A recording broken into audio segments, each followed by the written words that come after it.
లోపలికి రావచ్చు. బోలే, మీరేంటి ఇక్కడికి సడన్ గా వచ్చారు?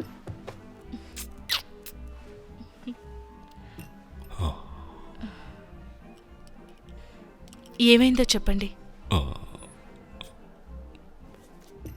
ఓలా, కంగారు పడుకో, నీకు ఒక బ్యాడ్ న్యూస్. ఏంటది? బోల్చుక్లు అటాక్ చేయడం వల్ల జాన్ స్క్వాడ్ పూర్తిగా తుడిచిపెట్టుకుపోయింది. తనకేమైనా అయిందా? ఇంకా తెలియలేదు. తను చనిపోయాడా? ఇంకా తెలీదు.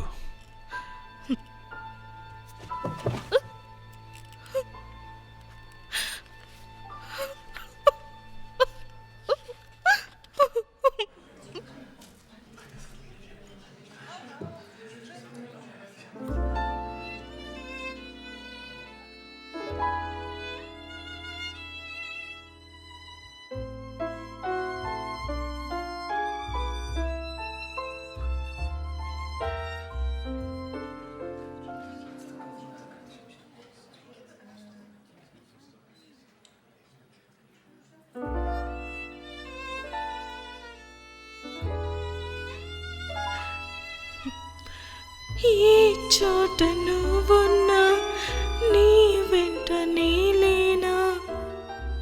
సముద్రమంతా నా కన్నుల్లో కన్నీటి అలలవుతుంటే, ఎడారి అంతా నా గుండెల్లో నిట్టూర్పు సెగలవుతుంటే, రేపులేని చూపు నీనై, శ్వాసలేని ఆశ నీనై మిగలనా?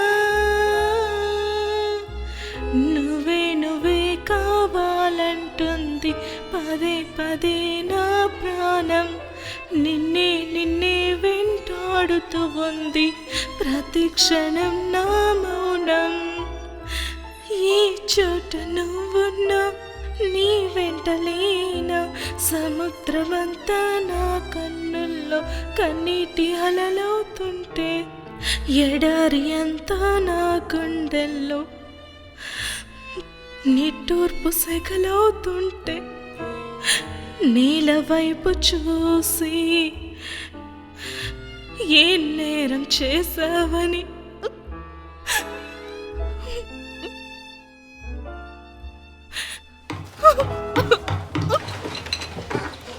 మారుష్కా,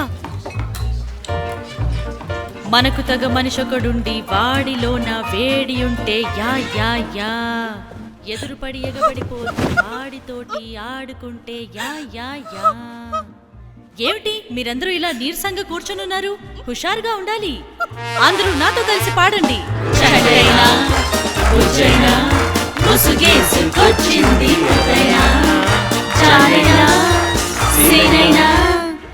బాయ్ ఫ్రెండ్ కాబోయేదెవడైనా సై. జాన్ క్రెనిస్కీ,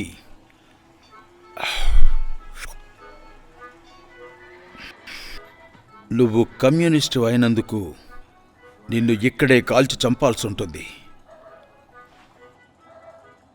నువ్వు ఆ పార్టీ తరఫు వాడివా? లేదు, నాపై తప్పుడు ఆరోపణలు చేశారు. తప్పుడు ఆరోపణలా? మరి నీ రాజకీయ అభిప్రాయాలేంటి అసలు? పైకి తీసుకురావటం. నువ్వేం చేసావంటే ఒక నాన్ పార్టీ కమ్యూనిస్టుని? ఖచ్చితంగా అది మాత్రం కాదు సార్. పోలాండ్ను ఉద్దేశించి పత్రికను వ్రాయడానికి నాకెవరైనా కావాలి. 1905లో నన్ను పోలాండ్ బహిష్కరించింది. నాకు ఇప్పటికీ పోలిష్ భాష కొంత తెలుసు. అలాగే ఇప్పుడు మనం అసలు విషయానికి వద్దాం. మనం మాట్లాడుకునేది కమిషనర్ బైకాస్కీ గురించి. నేను చెక్కా నుండి వచ్చాను. చెక్కా అంటే ఏంటో తెలుసా నీకు? నాకు తెలిసి మీరొక సీక్రెట్ పోలీస్. నేను సీక్రెట్ పోలీస్ అని ఎవరన్నారు?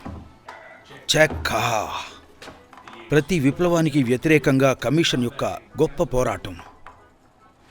ఇది మా విప్లవం యొక్క గొప్ప ఆవిష్కరణ.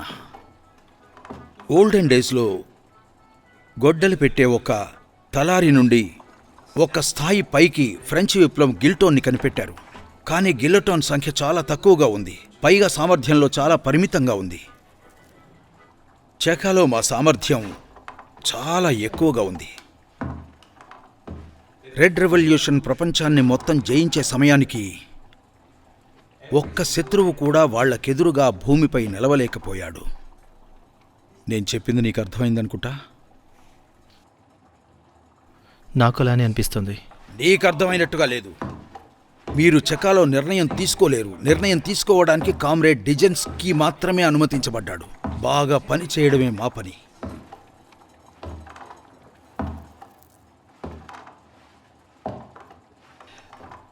నువ్వు అవని ఎందుకు అలా చూస్తున్నావు? చూడ్డానికి చాలా అందంగా ఉంది కదా. నీలాగే చాలామంది ఆమెను ఇష్టపడ్డారు కూడా. కానీ నేను మాత్రమే ఆమెను సొంతం చేసుకున్నాను. ఇప్పుడు ఆమె నా సొంత భార్య, సోఫియా నికోలాయెవ్నా.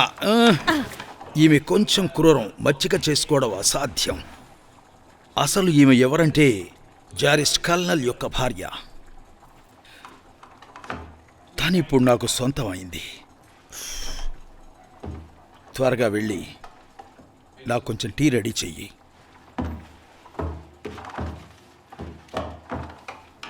నువ్వు పోలాండ్ యూనిఫామ్ వేసుకుని ఉండు.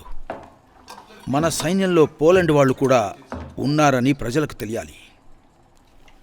కమాండర్ దగ్గరికి వెళ్ళమని చెప్పారు. నువ్వేమైనా తిన్నావా లేదా? వదలండి, నోర్మై. నన్ను వదలండి. ఎందుకు నన్ను ఇలా తీసుకెళ్తున్నారు? ఏ, నోర్మై. మర్యాదగా వదులుతారా లేదా? ఎందుకు అనవసరంగా అరుస్తావు? రైట్, నేను చెప్పాను కదా. ఎందుకు ఏయ్, పట్టుకుంటున్నావు? ఏయ్, ఆగండి. పట్టుకోవాలి. నా మీద చెయ్యి వేస్తావు? నేను చేస్తాను చూడు. పక్కండు. ఏయ్, నువ్వు వెళ్ళరా? తీరా చెయ్యి. రైట్, జాగ్రత్త, చూసుకొని పడిపోతున్నావు. మీకందరికీ స్వాగతం. ప్రముఖ పోలాండ్ పెద్దలకు స్వాగతం. రైట్, రైట్, వెనక్కు. వెనక్కుంటరా. రైట్. నీ మీద ఎవరు ఆరోపణలు చేశారు? నేను ప్రతీకారం తీర్చుకోవాలనుకోవట్లేదు. బూర్జువా యొక్క నైతికత. అయితే సరే. బీల్స్కి.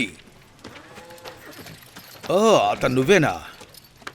నన్ను క్షమించు మై డియర్ మేజర్. నిన్నటిదాకా చూస్తే ఒక న్యాయమూర్తివి, కానీ ఇవాళ ఒక నిందితుడిగా నిలబడ్డావు. నేటి నెమలి రేపొక బొచ్చుతో తయారు చేయబడిన ఒక డస్టర్ మాత్రమే. మనం ఏం చేసామో అదే జరిగి తీరుతుంది. దాని గురించి ఏడ్చి ప్రయోజనం లేదు. కామ్రేడ్ డెజెన్సీ చెప్పినట్టు. అధికారులంతా ముందుకు రండి. లేదు లేదు, నేను అధికారిని కాదు. ముందుకు పదండి.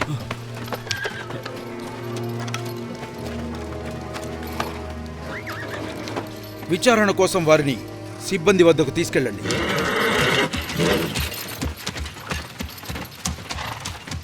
సోల్జర్స్, మనం పోలాండ్ను అధీనంలోకి తీసుకోవడానికి వెళ్ళడం లేదు.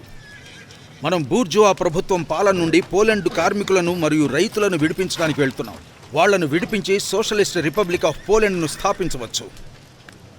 రెడ్ ఆర్మీలో చేరాలనుకునే వాళ్ళు చేరవచ్చు. వాలంటీర్లు ముందడుగు వేయండి.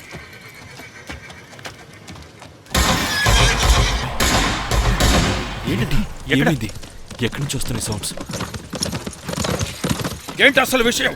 అధికారులు పారిపోవడానికి ప్రయత్నిస్తున్నారు. What is this? అసలు ఏం జరుగుతోంది? ఇక ఎవరిని విచారించద్దు. వాళ్ళని లోపలికి తీసుకురండి.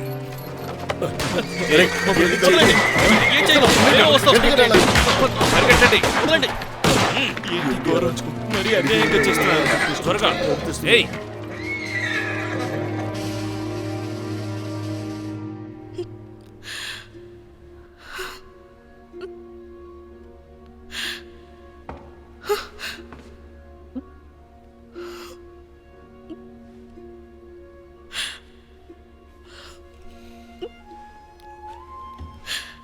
ఆయన చనిపోవడం ఎవరైనా చూసారా? లేదు. అయితే అతను ప్రాణాలతోనే ఉన్నాడని నమ్మకంతో ఉంటూ. అలా అనుకుని భ్రమలో బ్రతకాలా నేను? లేదు, దేని మీదైనా నమ్మకం ఉంచాలి. అంతా కూడా దేవుని చిత్తం.